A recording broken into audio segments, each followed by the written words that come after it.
Bonsoir à tous et bienvenue dans ce nouveau numéro du 7-8 Politique, un 7-8 Politique en direct du Parlement européen de Bruxelles. Comme tous les mois, nous interrogeons un eurodéputé d'Île-de-France pour connaître notamment son point de vue sur l'actualité européenne. Ce soir, Guillaume Balas, eurodéputé socialiste francilien, est notre invité. Nous évoquerons avec lui la montée inexorable des partis extrémistes sur le vieux continent. Nous parlerons également des travailleurs détachés, un sujet brûlant pour l'Europe depuis maintenant de nombreuses années. Cette émission permettra aussi de découvrir l'une des mères fondatrices du projet européen, Simone Veil, en collaboration avec l'association Jean Monnet basée dans les Yvelines. L'Europe à la carte vous sera également expliquée en collaboration cette fois-ci avec la Maison de l'Europe des Yvelines. Enfin, les Yvelinois auront la parole puisque élus du territoire et habitants interrogeront notre invité sur la question de leur choix. Guillaume Balas, bonsoir. Bonsoir. Vous êtes eurodéputé socialiste depuis 2014. Avant cela, vous aviez siégé au Conseil régional d'Île-de-France. Vous étiez d'ailleurs entre 2010 et 2014 le président du groupe PS à la région. Pourquoi vous avez décidé d'embrasser une carrière européenne en 2014 ? Qu'est-ce qui vous a poussé à vous engager pour l'Europe ? Carrière européenne, ce n'est pas le cas, puisque c'est un mandat électoral, ça n'est pas un métier, mais j'ai eu cette réflexion, en effet. Il y avait cette possibilité de devenir député européen. En même temps, ce que je faisais à la région me passionnait.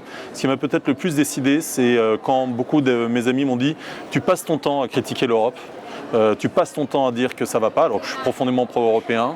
Tu as l'occasion de mettre les mains dans le cambouis, tu ne peux pas non plus être contradictoire sur le sujet, il faut y aller. Donc c'est un sujet qui vous tenait à cœur depuis longtemps, qui vous investissait Depuis que je suis rentré en politique, je pense que c'est un des sujets majeurs. L'Europe, en tout cas, s'est construite en grande partie grâce aux pères fondateurs de l'après-guerre. Parmi ces pères fondateurs, il y avait aussi des femmes comme Simone Veil en France. Jean-Philippe Le Guen, le président de l'association yvelinoise Jean Monnet, nous présente le parcours de cette femme qui a marqué son époque et qui a été élue le 17 juillet 1979 présidente du Parlement européen.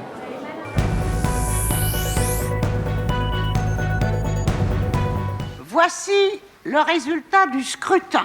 Madame Veil, 192 voix. C'est particulièrement symbolique que pour les premières élections au suffrage universel, ce soit une femme, et en plus une femme avec un tel parcours, qui se soit retrouvée présidente. Je pense en effet que nous partageons la même volonté de réaliser une communauté fondée sur un patrimoine commun et un respect partagé des valeurs humaines fondamentales. De par son parcours, évidemment, une femme qui a été elle-même déportée pendant la Seconde Guerre mondiale, qui a été à l'origine aussi des lois pour libéraliser l'avortement donc dans son pays, donc elle ne pouvait qu'apporter des valeurs. En plus du projet à l'époque qui était plus finalement un grand marché commun au niveau de la communauté européenne, et les citoyens ne voyaient pas très bien quel rôle jouait ce Parlement européen, qui était à l'époque, d'ailleurs avant elle, composé de membres des parlements nationaux qui étaient désignés et envoyés au Parlement européen. Le fait qu'il y ait des grands leaders politiques a permis sans doute de mobiliser les électeurs, de les intéresser à ces élections. Et maintenant, je crois que ce seront les travaux de notre Parlement, leur qualité, qui devra suffisamment motiver les électeurs pour que la prochaine fois, nous ayons des élus qui vraiment soient ensuite décidés à se consacrer complètement à leur tâche de parlementaire européen. Donc elle a véritablement mis le Parlement européen sur une nouvelle voie. Je dirais, elle a vraiment voulu que le Parlement européen soit beaucoup plus connu. Par exemple, elle a acheté la maison Jean Monnet à cette époque, puisque c'est sous sa présidence que cette modeste demeure où l'Europe est née a été achetée par le Parlement européen pour qu'elle reste un lieu de mémoire de tous les Européens. Elle était très sensible à cette idée d'avoir une mémoire commune et des lieux qui symbolisent la paix, elle qui avait connu la guerre, dans ce qu'il y a de plus terrible, la déportation dans les camps de concentration. L'Europe se doit d'offrir à tous ses citoyens le plus de liberté possible dans un souci de coexistence solidaire et pacifiée en multipliant les échanges dans tous les domaines.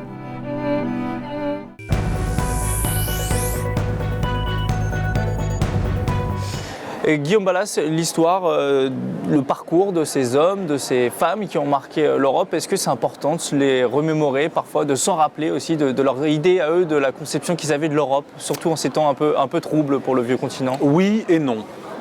Oui, parce que évidemment, l'intuition que l'Europe doit s'unir pour être plus forte dans le monde et que surtout c'est un facteur de paix, c'est un élément absolument crucial et on le voit aujourd'hui dans les temps troublés dans lesquels nous rentrons. Non, dans le fait qu'il faut passer à une nouvelle étape et qu'on ne peut pas construire l'Europe qui vient uniquement sur les intuitions des années 50. Je crois que c'est complètement dépassé et qu'il faut aujourd'hui affirmer des orientations complètement nouvelles, notamment dans le domaine économique et dans le domaine social. On le voit, ces pères fondateurs ont très peu réfléchi en fait à la question de comment aujourd'hui l'Europe ne devient pas une jungle pour ses propres habitants, notamment par une concurrence déloyale. Ils n'imaginaient peut-être pas une Europe aussi large. Voilà, aussi, donc ça ne correspond plus à l'époque. Et donc s'il faut garder les intuitions, s'il faut garder la flamme, il ne faut pas en garder la cendre. Et donc il faut faire quelque chose de radicalement nouveau. Parlons du présent désormais, l'actualité européenne marquée par deux faits marquants. La victoire d'un candidat écologiste lors des élections présidentielles, lors de l'élection présidentielle en Autriche, et contre un candidat d'extrême droite, et la démission de Matteo Renzi en Italie après la victoire du non au référendum sur la réforme des institutions. Quelle est l'actualité la plus marquante selon vous, celle qui vous a le plus marqué? Je pense que d'un pur point de vue européen, il est évident que la démission de Matteo Renzi est un élément important. Pourquoi ? Parce que Matteo Renzi, avec qui je peux avoir des tas de désaccords par ailleurs sur de nombre de sujets, est sur le plan européen un de ceux qui a le plus porté l'idée d'une réorientation de l'Europe et d'une Europe qui fasse plus en termes d'investissement, en termes social. Alors, certains disent qu'il a instrumentalisé ce discours, il n'a pas fait grand-chose derrière, mais il faut voir qu'il n'avait pas beaucoup d'alliés non plus, y compris la France d'ailleurs, pour pouvoir appuyer ce projet. Donc on va voir ce qui va se passer. Je ne suis pas sûr que Matteo Renzi ne soit pas le futur Premier ministre en Italie. Il y aura un nouveau gouvernement, à un moment il y aura de nouvelles élections, on verra bien ce qui se passe. En tout cas, il est évident que sa démission aujourd'hui marque un tournant. En même temps, il faut faire attention, il n'est pas vrai de dire que les électeurs italiens ont voté contre l'Europe à travers ce référendum. Je ne sais pas d'où est née cette idée. Il n'y avait aucun rapport entre la question européenne et la question qui était posée. Celui qui portait le poids du non, c'était Beppe Grillo, anti-européen reconnu. Alors d'abord, le mouvement 5 étoiles est très compliqué parce que est-ce qu'il est vraiment totalement anti-européen? Oui, il est sur la question de l'euro, par exemple. Voilà, il veut sortir de la zone euro. Ouais. Exactement, mais c'est plus compliqué que ça quand on voit notamment les gens du mouvement 5 étoiles ici. Mais c'est pas pour ça que Renzi a perdu. Renzi, il a perdu parce que d'abord, sa réforme constitutionnelle allait sans doute un peu trop loin par rapport à ce que sont les équilibres. Trop vite, trop loin. Trop vite, trop loin par rapport à ce que sont les équilibres en Italie. Et surtout parce qu'il a été l'auteur d'une loi qui ressemble à notre loi travail en France, qui a beaucoup précarisé notamment les jeunes, et que les jeunes sont venus en masse voter contre lui, puisqu'il avait mis sa personne en jeu, Matteo Renzi, ce qui a été une très grande erreur, évidemment, dans ce référendum. Donc je crois que c'est des ressorts très italiens qui, en fait, amènent à la défaite de la position du Premier ministre et à sa démission en Italie.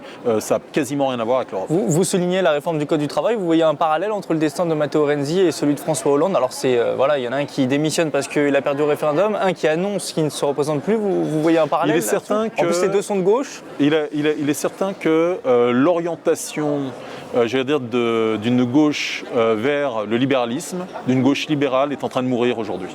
Voilà, c'est clair. C'est en train de mourir. On voit bien que ça perd partout. Et que si les sociodémocrates, les socialistes au niveau européen ne se recentrent pas aujourd'hui à gauche pour y compris proposer de nouvelles protections face à la mondialisation, elle a un grand risque de mourir, c'est clair. Quoi qu'il arrive, ces deux actualités, et notamment la victoire d'un candidat écologiste en Autriche, marquent un nouveau tournant pour l'Europe et pour une nouvelle victoire en quelque sorte pour les partis europhobes, puisque le FPÖ a quand même réussi à recueillir près de 47% des voix en Autriche. On a l'impression avec le Brexit, avec toutes les nouvelles qui nous arrivent comme ça, que c'est on est dans un cercle vicieux pour l'Europe qui ne se sortira jamais de ce cercle vicieux. Est-ce que vous avez cette impression-là aussi, et notamment à très court terme? Est-ce qu'on peut en sortir avec les élections allemandes et les élections françaises qui arrivent? Alors c'est en lien en fait avec ce qu'on disait précédemment. Je ne crois pas que ce soit que l'Europe. Je pense que c'est tout le monde occidental aujourd'hui qui est pris de convulsions. Pourquoi?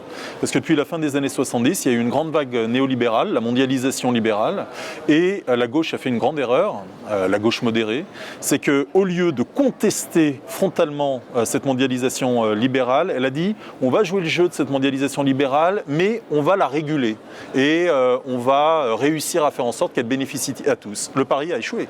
C'est-à-dire que la mondialisation libérale a eu lieu, mais elle n'a pas profité à tous et les inégalités ont explosé. Les gens se sentent aujourd'hui fragilisés. Or, l'Europe était une promesse de protection par rapport notamment aux gens. On disait l'Europe, ça va être un contrepoids face à la mondialisation. Or, elle en a été un agent actif de cette mondialisation.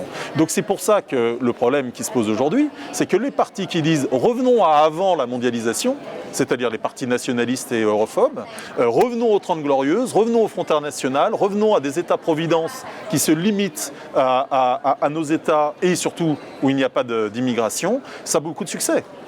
Donc la question qui est posée, c'est la gauche. Pas vous. Vous qui proposez plus de social. Justement parce que je crois que le débat aujourd'hui n'est pas encore achevé au sein de la gauche et que la transformation de la gauche est en train de se faire. Moi j'étais notamment au conseil du Parti socialiste européen à Prague ce week-end. On voit une évolution extrêmement forte. C'est-à-dire que les socialistes se rendent compte qu'ils ne peuvent plus continuer à avoir, j'allais dire, une position entre deux chaises.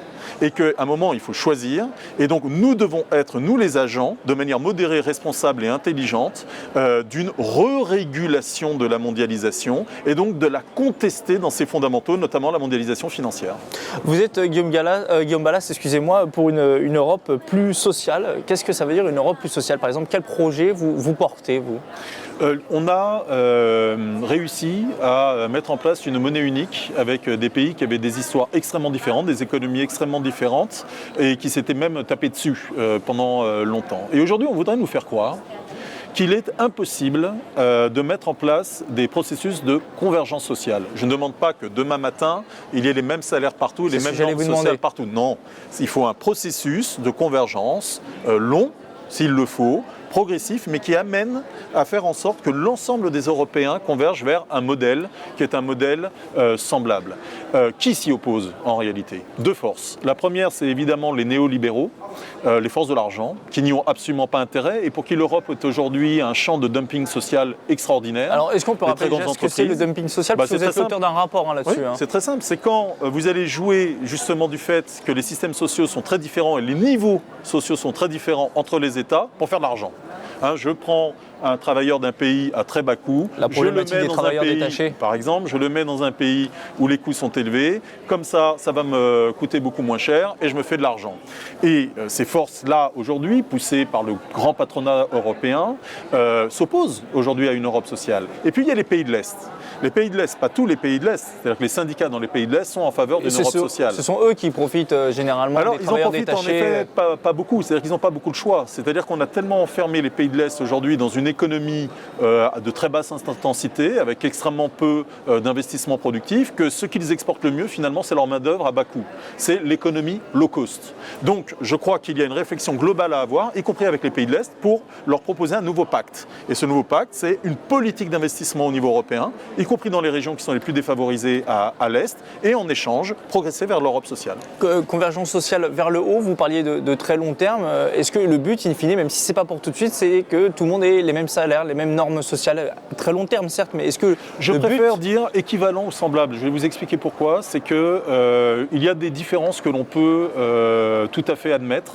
Je pense que par exemple les pays du nord de l'Europe ont un système de relations entre le patronat et le syndicat qui fait qu'il y a très peu de règles sociales fixées par l'État. C'est la négociation collective qui les fixe. Donc eux, ils n'aiment pas beaucoup les règles sociales qui sont imposées comme ça d'en haut. C'est à respecter. Ce qu'il faut, c'est une forme d'équivalence entre les droits sociaux et surtout la capacité que quand un travailleur aille dans un autre pays, eh bien, il n'y ait pas une distorsion de concurrence au détriment des travailleurs du pays d'accueil. On parlait des pays de l'Est, ce que vous proposez, ça va surtout profiter aux gens des pays de l'Est.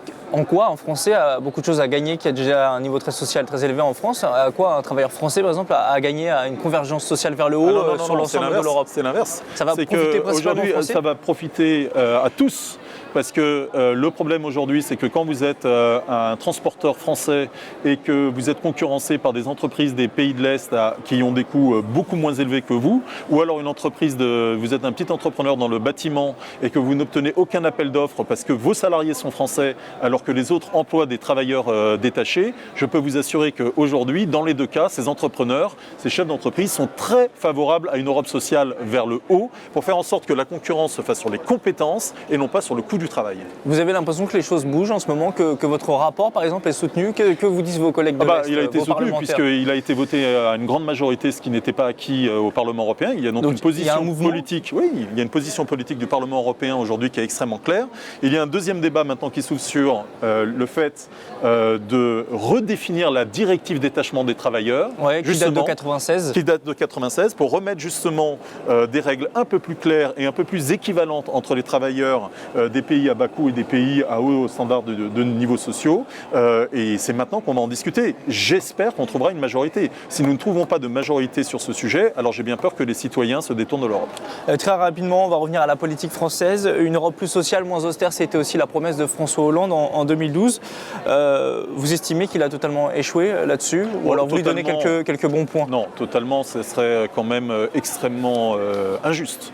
Il y a une chose que François Hollande a faite et de bien, ça s'appelle l'union bancaire. En gros, c'est une solidarité entre les banques aujourd'hui et qui fasse que ce n'est pas notre portefeuille qui, à la prochaine crise, aille les supporter, même s'il y a encore des lacunes. Pour le reste, oui, il y a de très grands manques et je pense que c'est dès le début du quinquennat, malheureusement, quand François Hollande refuse de renégocier les règles budgétaire européenne, ce qu'on appelle le TSCG, qu'il loupe le coche. Parce que sans les avoir renégociés, évidemment, il s'est retrouvé dans une situation où il a fallu admettre des règles qui étaient très néfastes pour l'économie française et donc un certain nombre de lois, comme la loi travail, en ont découlé et malheureusement, je pense qu'il s'est trompé. François Hollande qui ne se représente pas à l'élection présidentielle, Benoît Hamon qui est lui candidat à la primaire, c'est le candidat que vous soutenez officiellement. Vous croyez à une vraie victoire de Ah oui, je pense qu'il est au cœur à la fois de ce qu'est l'histoire de la gauche et en même temps de la société qui vient.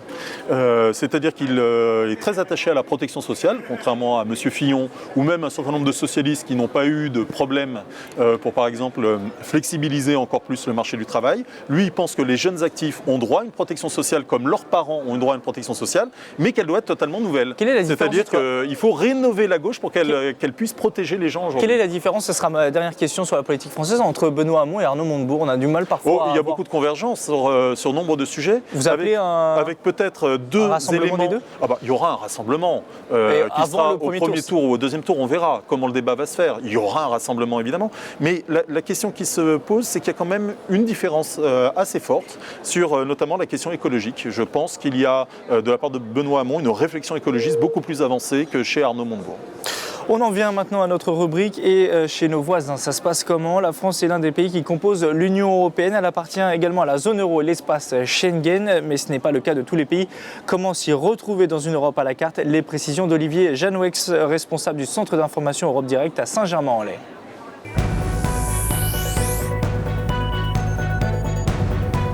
Pour les pays de l'Union européenne, il y a un socle commun qui s'applique et on va dire qu'après par exemple la zone euro, l'union économique et monétaire, ça c'est du bonus. La zone euro, c'est une zone de 19 pays membres de l'Union européenne qui ont une particularité, c'est d'avoir donc une monnaie unique qui est l'euro, c'est-à-dire qu'ils ont accepté de sacrifier leur monnaie nationale afin justement donc de mettre en place cette monnaie unique. Cette zone a été notamment prévue à la base par le traité de Maastricht donc en 1992 et a été formellement et concrètement mis en place en 1999. C'est à partir de là qu'on a eu les premières pièces qui ont circulé.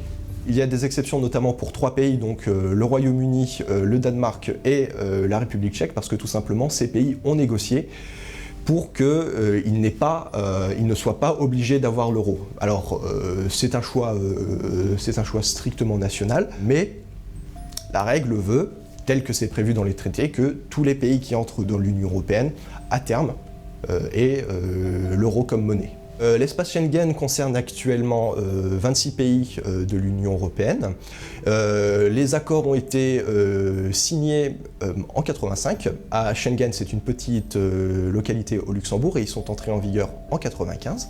Et donc concrètement, c'est la suppression des contrôles aux frontières. Donc vous n'êtes plus arrêté par des douaniers quand vous passez dans un autre pays. Vous n'êtes plus arrêté pour présenter et justifier de votre identité. Donc le gros avantage que ça a, c'est justement le fait de ne plus attendre aux frontières. On peut passer tranquillement. C'est un gain de temps énorme, notamment lorsqu'on va en vacances. On n'est plus obligé, on n'est plus arrêté pendant 3 heures, obligé d'attendre son tour. C'est aussi un gain de temps, par exemple, pour les personnes transfrontalières, qui peuvent aller travailler beaucoup plus facilement dans un autre pays, et aussi pour les entreprises qui exportent dans un autre pays de l'Union européenne, parce que ce temps qui est gagné, c'est du temps de salaire en moins à payer. Les inconvénients, c'est que tout simplement, comme on a une libre circulation et qu'on ne contrôle plus, on ne contrôle plus qui vient. Donc on ne peut plus faire un contrôle à la frontière. Donc c'est-à-dire que s'il y a des criminels qui décident de passer d'un pays pour venir en France, c'est possible. Du moins, ils ne seront pas bloqués à la frontière. Alors après, ça ne veut pas dire qu'on ne peut pas les arrêter à un autre moment, mais on ne pourra pas les bloquer à la frontière.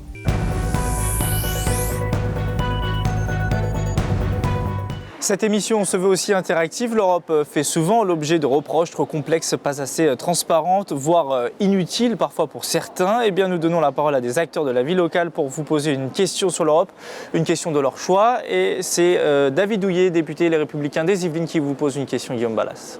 Ne pensez-vous pas qu'au niveau de l'Europe, il serait temps d'arrêter la construction de normes et de contraintes administratives qui touchent l'ensemble de la société française?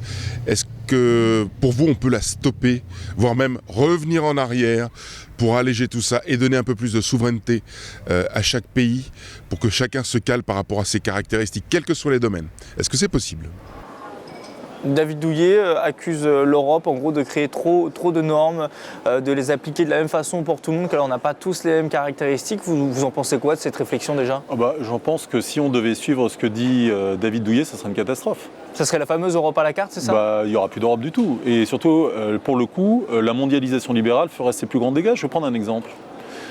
Aujourd'hui, faut-il plus de normes ou moins de normes écologiques au niveau européen?